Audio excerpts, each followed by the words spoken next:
कर्नाटक के बारे में बात करेंगे। क्या कमाल का राज्य है और कैसी अजब है यहाँ की सियासत। तय नहीं हो पा रहा है कि नवंबर का महीना जो 20 तारीख बीत गई है उसके बाद सिद्धारमैया का कार्यकाल कितने दिन और रहेगा, और पार्टी के भीतर जो उनके चैलेंजर हैं और फिलहाल उप मुख्यमंत्री भी डीके शिव कुमार, क्या उनका वही हश्र होगा जो सचिन पायलट, ज्योतिरादित्य सिंधिया और टीएस सिंहदेव का हुआ, या फिर आला कमान उन पर मेहरबान होगा। क्या कोई फॉर्मूला दिया गया था शपथ ग्रहण से पहले?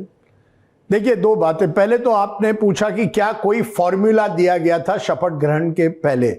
जब सिद्धारमैया जी मई 2023 में मुख्यमंत्री बने, मुझे अभी भी याद है जिस दिन ये ऐलान हुआ कि वो मुख्यमंत्री बनेंगे, मैं शिव कुमार जी के भाई डीके सुरेश, जो उस समय मेंबर ऑफ पार्लियामेंट थे, उनके निवास पर बैठा था। डीके शिव कुमार का इंटरव्यू करना चाहता था। डीके शिव कुमार ने मुझे 10 बजे का टाइम दिया था। 10 बज गए, 10:30 बज गए, 11 बज गए, 11:30।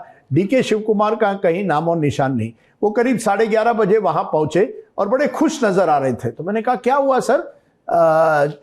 ऐलान तो सिद्धारमैया जी का हो गया है। इसे ऐलान तो उनका हो गया है, लेकिन मुझे आश्वस्त किया गया है कि मुझे भी मुख्यमंत्री बनाया जाएगा। 2.5 साल का फॉर्मूला है। तो मैंने कहा, ये आपको किसने कहा है? तो पहले वो हिचकिचाए, फिर कहा, नहीं नहीं, मैडम सोनिया गांधी ने मुझे आश्वासन दिया है कि मुझे 2.5 साल बाद मुझे मुख्यमंत्री बनाया जाएगा। मैंने कहा, कोई लिखित है? उसने कहा, why do you need in writing? मैंने कहा, इसलिए क्योंकि आपको याद होगा छत्तीसगढ़ में क्या हुआ। टीएस सिंहदेव को तो बनाया नहीं गया छत्तीसगढ़ का मुख्यमंत्री। आपको याद होगा राजस्थान में क्या हुआ, सचिन पायलट को नहीं बनाया गया। केवल वर्बल अश्योरेंस से क्या हो सकता है? क्या राहुल, और मैंने ये भी पूछा, क्या राहुल गांधी ने भी आपको कहा है कि आप मुख्यमंत्री बनेंगे?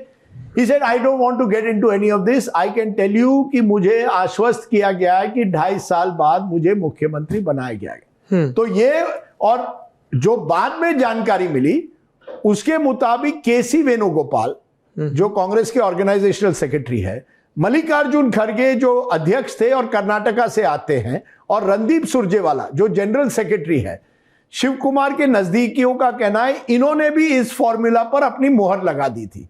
तो ये शिव कुमार कैंप का कहना है। अब 2.5 साल कंप्लीट हो गए, मुझे लगता है नवंबर 21 या नवंबर 23 को। इसके बाद ये फिर से मशक्कत शुरू हो गई है कि डीके शिव कुमार का नंबर कब आ गया। उनके जितने समर्थक हैं ये बार बार पूछ रहे हैं। डीके शिव कुमार और डीके शिव कुमार का गुट ये कह रहा है कि 2.5 साल पहले 10 जनपद में एक मीटिंग हुआ था और उसके बाद मल्लिकार्जुन खड़गे जी के निवास पे एक मीटिंग हुआ था। मल्लिकार्जुन खड़गे जी के निवास के मीटिंग में मल्लिकार्जुन खड़गे जी, केसी वेणुगोपाल, रणदीप सिंह सुरजेवाला, सिद्धरामैया और डीके शिव कुमार थे। तो तब सिद्धरामैया जी ने डीके शिव कुमार को कहा कि मैं 2.5 साल के बाद आपको सत्ता दूंगा। तब डीके शिव कुमार ने कहा, नहीं नहीं, मैं अभी मान सकता हूं, लेकिन डीके सुरेश नहीं मान रहे। तो डीके सुरेश को अंदर बुलाया गया और सिद्धरामैया जी ने डीके सुरेश को कहा कि 2.5 साल के पहले, 1 हफ्ते पहले ही मैं इस्तीफा दे दूंगा, इसका मैं वचन देता हूं। ऐसे सिद्धरामैया जी ने कहा। ये डीके शिव कुमार का गुट कह रहा है।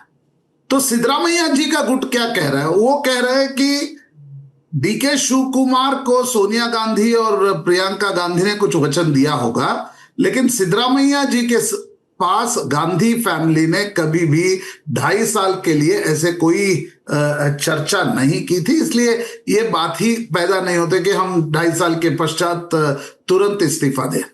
मुझे लगता है कि 2 चीजें हैं। मतलब डायरेक्ट अगर पॉलिटिक्स की बात की जाए तो सिद्धरामैया जी के साथ अभी तक सोनिया जी हो, प्रियंका जी हो या राहुल गांधी ने अभी तक कोई चर्चा इस संदर्भ में नहीं की। इस वाले जो वादा हुआ था इस बार का 2.5 साल वाले जो डीके को मिलना था, इसमें राहुल गांधी स्वतः मौजूद नहीं थे, लेकिन सोनिया गांधी को इस बात की जानकारी थी और बाद में राहुल गांधी को ब्रीफ दिया गया था कि हाँ 2.5 साल का वायदा हुआ है और उसके बाद डीके को चीफ मिनिस्टर बनाया जाएगा। तो ये कुल मिला के पूरी स्थिति है इस वक्त कर्नाटका की।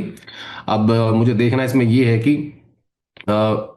हाईकमान जो बार बार अपनी बात को लेके कहते हैं कि नहीं हम आपको 2.5 साल के बाद देंगे, जो आपने पिछले 3 राज्यों में किया, वो इस बार अपनी बात को किस तरीके से रखता है, नंबर 1। नंबर 2, कर्नाटका बहुत इंपॉर्टेंट स्टेट है, बड़ा स्टेट है संसाधनों के लिहाज से भी, और कांग्रेस पार्टी के पास सरकार सिर्फ 3 राज्यों में है, एक हिमाचल प्रदेश, एक तेलंगाना और एक कर्नाटका।